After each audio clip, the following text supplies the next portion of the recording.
All right, we're recording on the Yay. first episode of Cosmic Conversations with Jill, Stella, and Sacha Bryce. And Yay! we're just going to riff today on the subject synchronicity. You may have heard this word pop up in the world. What does it mean? How do we use it? Can we use it? Let's explore, friends. I love that, especially talking to you because I feel like I met you in a very synchronistic way. Yeah, synchronistic setting where we hadn't even met each other until that very moment. We knew about each other online. And then all of a sudden I hear my name. Is that Jill Stella? I saw your face in real life in Costa Rica and I recognized you from Instagram. But before that, actually, I was staying across the road at a hostel, whatever, a little place in across the road. And then I didn't know where I was going next. So I was like really trying to figure out how to get to the next place. And the people were like trying to help me. And I even looked into renting a car, and it was going to be $250 US a day for a car. And I was like, well, like it was really obvious to me that like there wasn't alignment. Like I was like, and I really remember being in my room there, and I was like, all right, like I was getting a bit nervous because my room there was about to expire. Like they had no occupancy after like the next night. Right. So I was like, well, okay, I'm alone in Costa Rica and I don't know where I'm going to sleep the next night. And then so that wasn't working. And I remember just being like, what's the easiest thing I could do? Because I'm alone traveling and I'm stressed. Like, where is the most convenient place I could go? So I checked on Airbnb, and the place, Frederica, with the ice cream shop where Jill and I ended up meeting. In Nozara. She had a room open up, but I told my host of the other place that who was trying to help me find the car, that the place had opened up, and he was like, no, he was like, her place is always booked. He was like booked months in advance. He's like, you're in high season right now. How did that work? So I felt like I was just like, whoa. And then when I got there, she said someone had canceled my room the day before. Whoa. She said when you booked, it had like instantly, they had just canceled the reservation and your booking came through. Wow. Isn't that cool? That was so easy. You just accepted that there must be an easier way than this. Yeah, I think that's, and then when I ended up meeting you the next morning or whatever that was, I felt like that's like what I believe happens in life when it's not meant for us. Like it gets really hard and really just like I was hitting something. Right. Yeah, I feel that often we assume that things should be harder than they are. And that's rarely a question that we ask ourselves. Is there an easier way to go about this? And I remember hearing Vanessa Ferraro, one of our mentors, which is another synchronicity that we have in common. We both worked with her. I remember her saying, or maybe she got this from Abraham Hicks, but the path of least resistance, it's rarely the resistance that, sometimes we come up to resistance and we think this thing isn't meant to be. This isn't an alignment. This isn't meant to be. And then it's usually just us judging the resistance that puts a roadblock. Rather than experiencing that resistance doesn't mean that, we're destined to failure. We place so much meaning on resistance when it comes up, but if we can just stop judging it, we can actually use it, and it's actually our resistance that we have towards the resistance that is the blockage. Yeah, that makes so much sense. I said that in a really roundabout way, but you're getting what I'm putting down here. Yeah, I totally get it. Because I felt like, and then just coming back to like, well,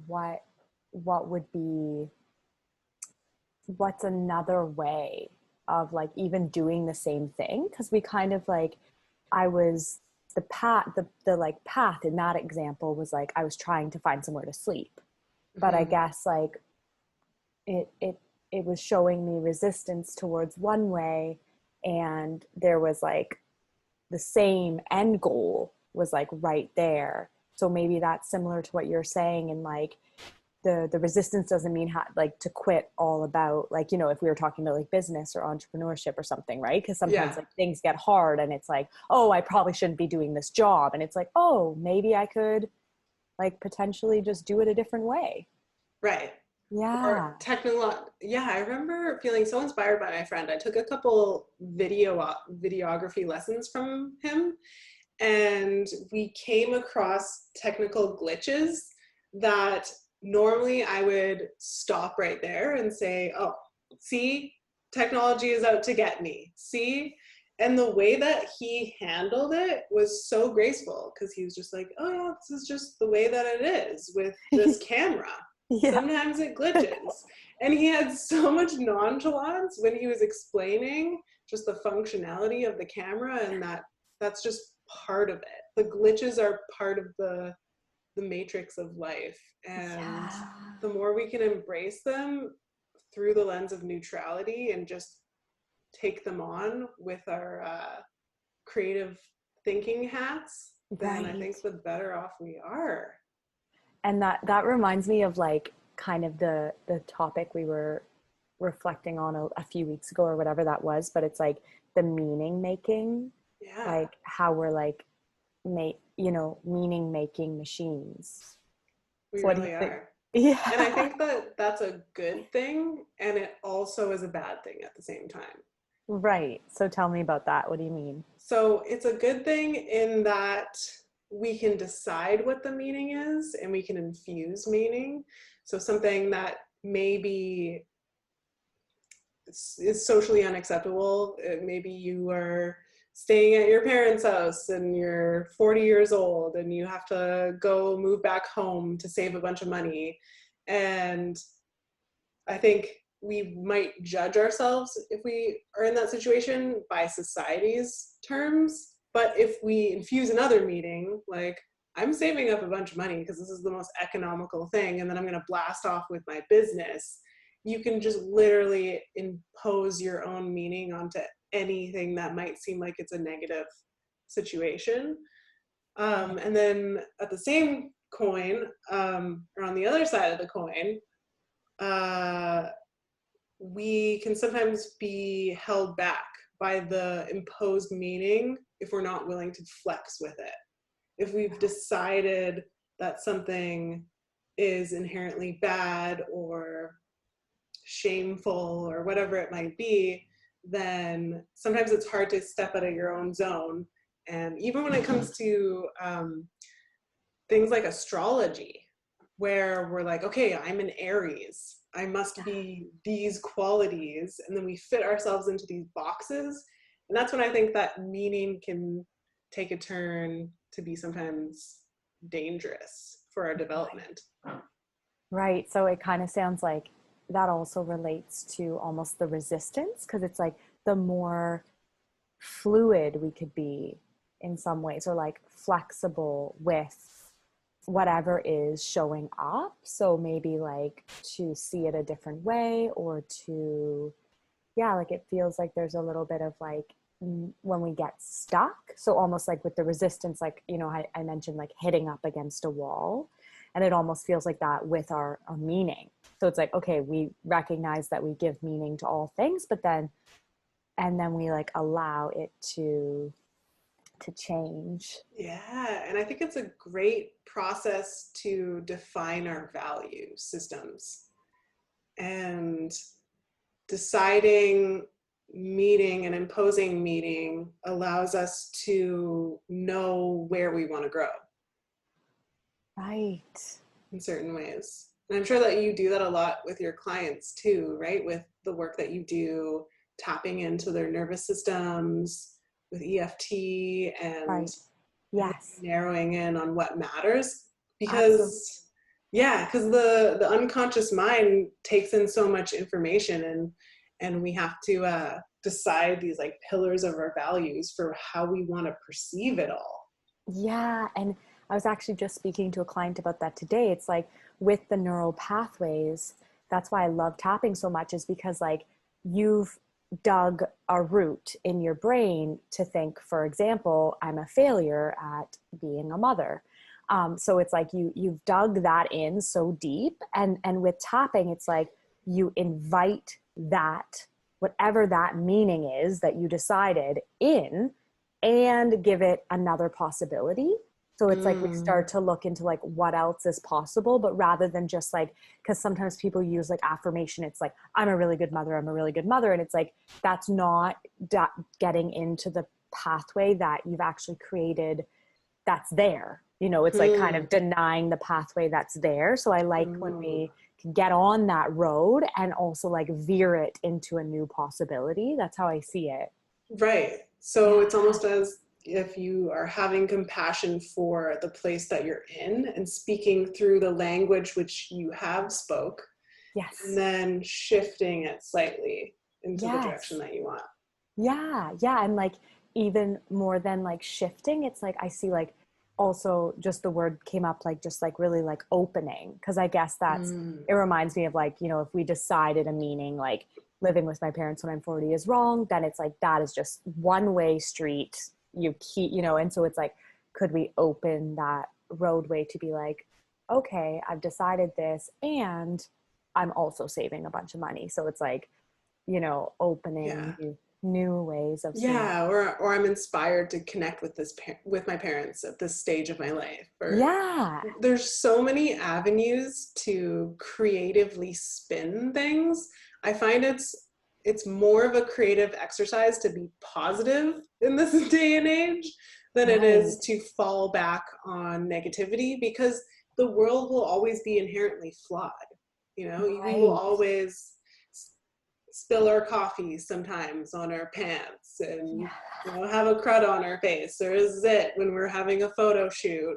And I think that it just takes way more creative thinking and leadership to claim what's already here, to claim the abundance of the present moment. I love that. Yeah, it's like when I heard you saying that, I was thinking like, yeah, just that creative way of seeing. Because Mm-hmm. like stuff is, like you said, like always changing and inherently going to be sometimes negative and sometimes positive, but like finding the creative way, like almost like Yeah. reminds me of like children and stuff.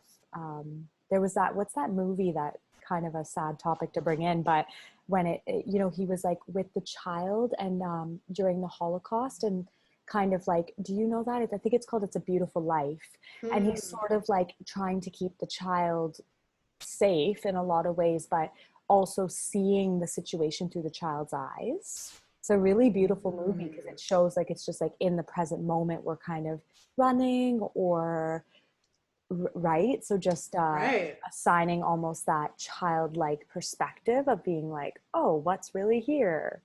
Ooh. So open.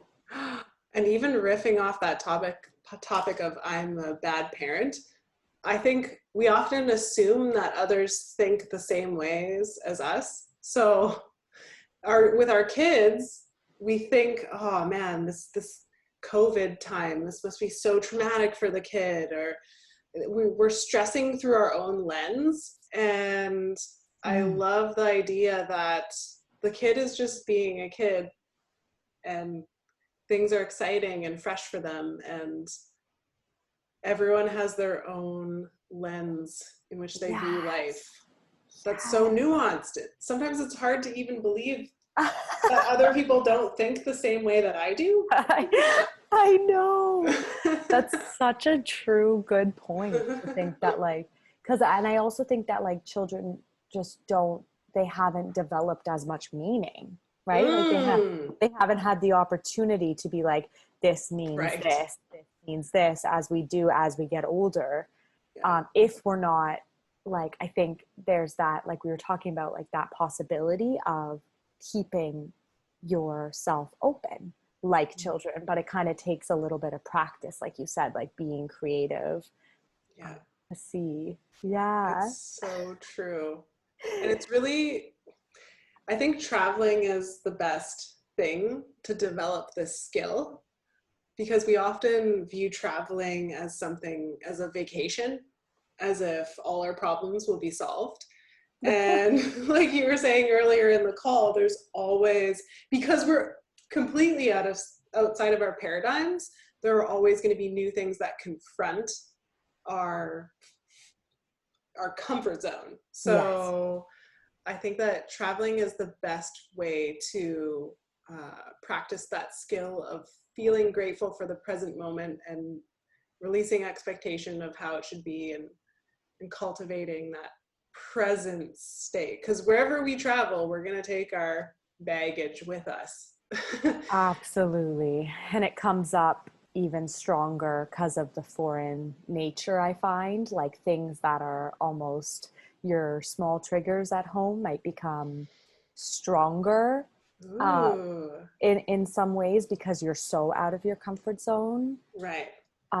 Which also brings me back to our topic of synchronicity, because when we were in Nosara in Costa Rica, I felt, I don't know what it is about that place, but I felt like there was like so many strange synchronicities that it felt like it was just almost this bubble being like, this is where you're meant to be. And I think that that kind of like happens when you're traveling as well. Like things are difficult, but then like I got pulled back in to be staying in your place. And then I don't know if I told you this, but I took a photo shoot with Vero, Mm-hmm. and we were in the forest path, you know, that took you from the one beach, Guiones, to the other one or whatever. Mm-hmm. And she was taking photos of me, and I ran into this man who I hadn't seen for like 8 years. Like I didn't think I'd ever see him again because I met him in Australia. I met like, and he was just walking with one other person. It was the only people we saw on that path in this time. And it was just so weird. And he instantly recognized me too. He was like, Sacha? And I was like, what? Like, Ben? And it was really cool in terms of the word synchronicity, because I also think it brings this element of like, you know, just almost like you're on the right path. Like when things like that's what it feels like. Mm. And so I was like walking on this path. And the interesting part was like, that was a really pivotal time of my life when I met this person who was a Ooh. friend.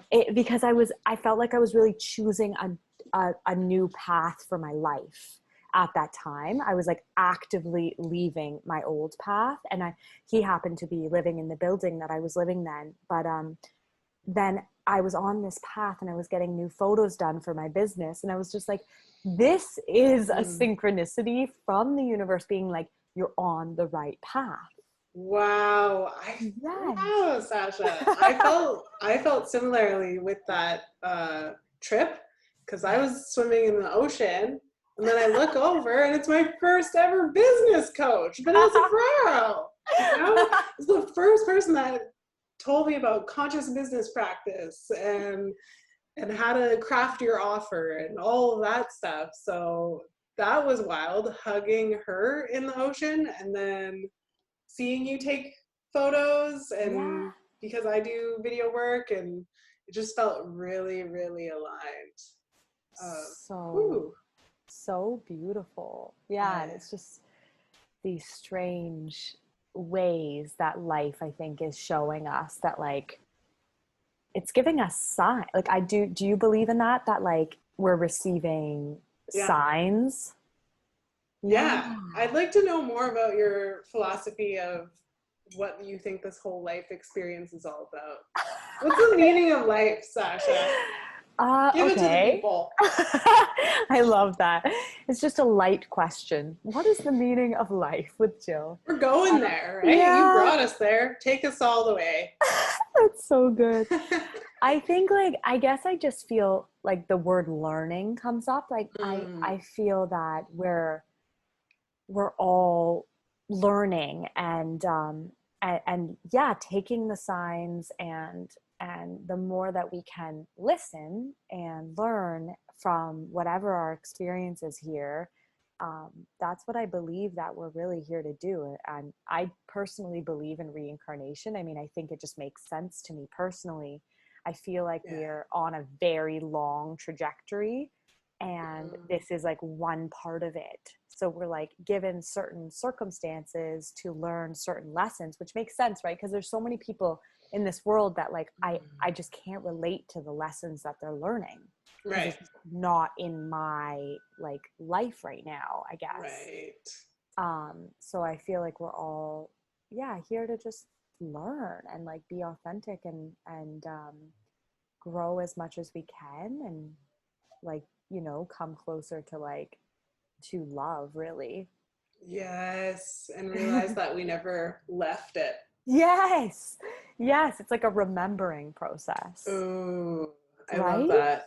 I feel similarly about life and learning. And that's the thing that gets me excited every day. It's like, ooh, how can I be a mad scientist today with all of the triggers that come up with my resistance? Where's this coming from? You know, let's get out our magnifying glass I love and really uncover what has shaped us, why we think the way we think, why we have judgments for other people and for ourselves, and what does it all mean?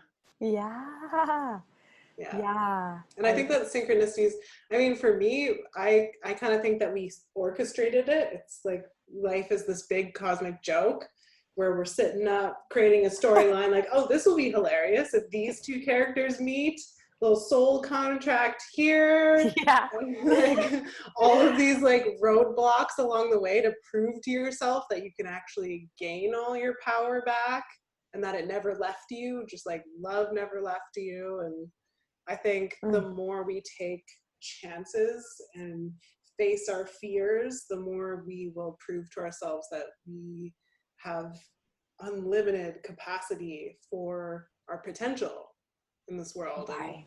that it's this game of potential and growth and getting uncomfortable. And I think the Yeah. discomfort has to be there, and the So, synchronicities have to be there to make us laugh too and be oh like, oh yeah. yeah, yeah, I Yeah, made just to that up. remind us that it's a joke, right? And that it's not Yeah, supposed to be that serious. yeah, it's a funny thing. It really, so Jill, when you say like, yeah, so remind us back to where we, you know, that we have this infinite potential. Like, if there was an end goal to the game, like, what do Mm. you see? What do you see Ooh. as the end goal? Oh, that's a great question. Ooh, Oh, what's your end goal, maybe? hmm.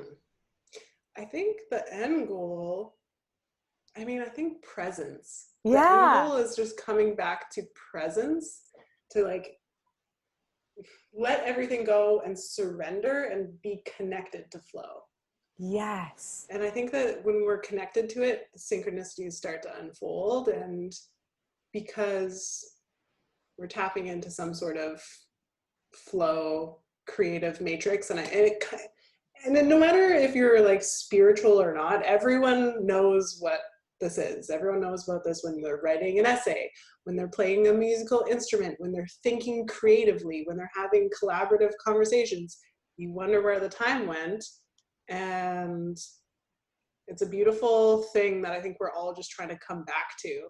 How can we live in flow and that ease, that path of least resistance? Yeah, I love that, because it's like when we're in the present, there is no end game that's somewhere other than here, you know, Mm-hmm. and it's so it's just like it's just now. And for some reason Mm-hmm. that brought me back to like the situation I started talking about, was like I was really trying to get like um I was trying to like get somewhere, you know. I was like, oh, I gotta like see Costa Rica. Like it's like I remember the feeling specifically. I was like, I only have 1 week left here. I really want to like get to the place that's like better than here.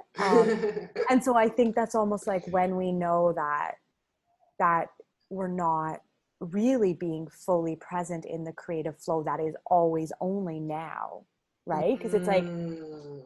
it has to be right now. Yeah, Because life is just a series of nows. Like, Yeah. now, now, now, now, now, now, now, now, now, now. Yeah. It just never ends, the now. Exactly. And it's like if you're trying to get somewhere, like that feeling is pretty uncomfortable. Like I guess that's what you could call resistance. Yeah. Because it's like it's kind of just like resisting the now is like trying to get somewhere. Right. We're thinking about the fear of the future, I also want to have compassion. Sometimes I realize that I'm talking from my own lens. So I'm like, oh, life is a Oh big yeah. game and we can laugh at ourselves and everything is just all about growing. But I understand that people are still living in their deep resistances for life. And I just wanted to like put my heart out there because I know that sometimes from my place and my position of privilege, like we're all privileged if we're here having Zoom chats and listening to them. I just wanted to, I don't know, sometimes I think people can get uncomfortable with how comfortable I am with uh, looking at the challenges as opportunities. Right. It does take that special set of circumstances to acknowledge the Yeah. growth game Yeah. and And it through can that all, lens. yeah. I'm so glad you said that because I think it can also be, or in my life, almost like a way of coping is being like, right? Mm. Like sometimes if we're almost, I guess you could like, it's known as like toxic positivity, which I guess is like almost on the a little bit further than what we're saying, but it's Mm. like just that um that like there are like challenges. I always love that quote, like, but from the message from Tara Brach, who's like a Buddhist teacher who I listened to when I was in high school, when I was like really feeling into that kind of like more depression and anxiety feelings. And she was saying like real but not true. I don't know why that just came Ooh. to me because it's like that's Mm. real for people. It Mm-hmm. doesn't necessarily mean that it's like totally true, that like everything's terrible, like we say, like that's their Right. meaning. But like just acknowledging that whatever resistance you're feeling is like real for you, and to Yeah. just be like it's not there, it's a learning opportunity, it can be like almost a coping mechanism.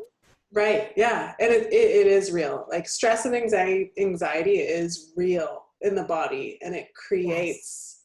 it manifests in different ways and it is real and it's just honoring the realness of what we're feeling, witnessing it and directing it that can be super helpful, I find. Absolutely. Yeah. I feel like we could dive into so many topics, Sasha. Like I'm just wetting my whistle here with you. I love that. We're like synchronicity that Yeah, we're, so what do we want people to take away from this topic? yeah. I'm really, so we've got like resistance. Yeah. We've got What's in our party signs from pack? the universe. Yeah, we've got, yeah, this is our what do they call those, loot bags? Here's your loot bag takeaway. The meaning of life. Oh, what's here? I Yeah. loved that we touched on just like our meaning making, our resistance, and synchronicity, what that means. Yeah. What, yes, I guess like Mm-hmm. what's the meaning we give to synchronicity? I think What's our takeaway of that? I think everyone gets to choose their own meaning. Kind of going back to what we were saying is that Yes. we are all going to impose meaning. It's just a part of the game. So how do we want to use that? Whether we call it synchronicity, whether we call it coincidence, it's no less magical. The Yeah. anomaly in the universe is something to be celebrated. So how can we use that to encourage ourselves to go forward and look at ourselves as if it's breadcrumbs on the trail and we are Red Riding Hood? Is that the Yeah, Little Red yeah? Riding Hood. We're just little Red Riding Hoods going on the Yeah. trail. So what I'm hearing is that like we all assign our own meaning, and we can use the meaning we assign to help us in the way that we choose. Yes. And we have to be careful that sometimes the meaning is a trap. So we Yes. have to be flexible in the zone of neutrality, that we are completely unique blueprints, that though it may be useful to follow certain modalities like astrology, or what are some other examples? Religion. Myers-Briggs or Oh yeah, yeah, yeah. human design, or all Yeah. of that stuff, though it may be useful, we can all use that as an opportunity to reflect the truth about ourselves rather than just take everything in as dogma. Yeah. Yeah, I love that. And then I guess from there it's like, okay, so we all decide our meaning, and then I also feel like something from what you were saying is just like to stay open, um and like that childlike perspective is coming up into that it can be a trap. So then Mm-hmm. the alternative to that is like, yes, we assign meaning, but how can we stay open to other meanings? Yeah, what feels true for you? And I think that Yeah. when we ask that, that's the only way we can know, is if we ask, like, does this apply to me? How does this feel in my body right Yes. now? Taking ourselves back to that present moment of, is this true? Yes. Yeah. That's one of the most powerful questions in life I think we can ask. Wow.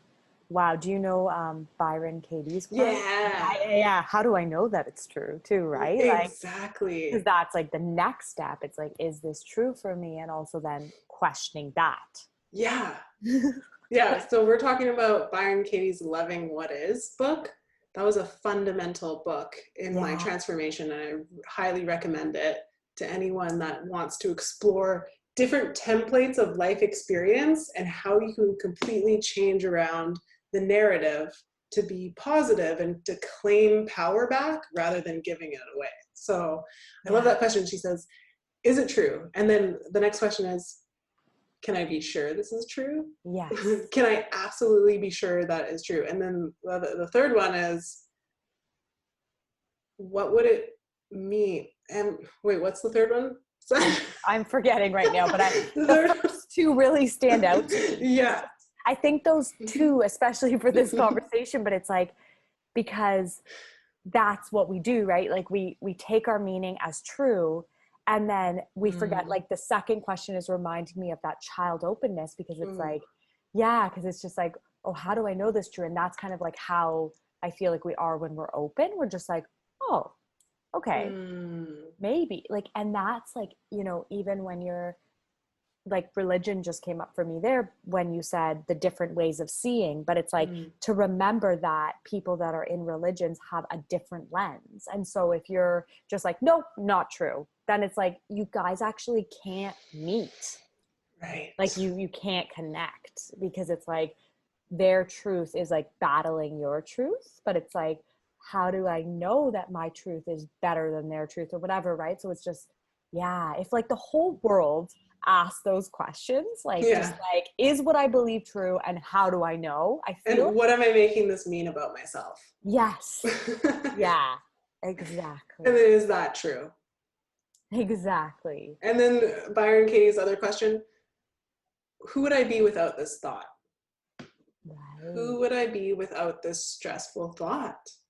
I'd yes, be liberated in the truth of the now. so beautiful.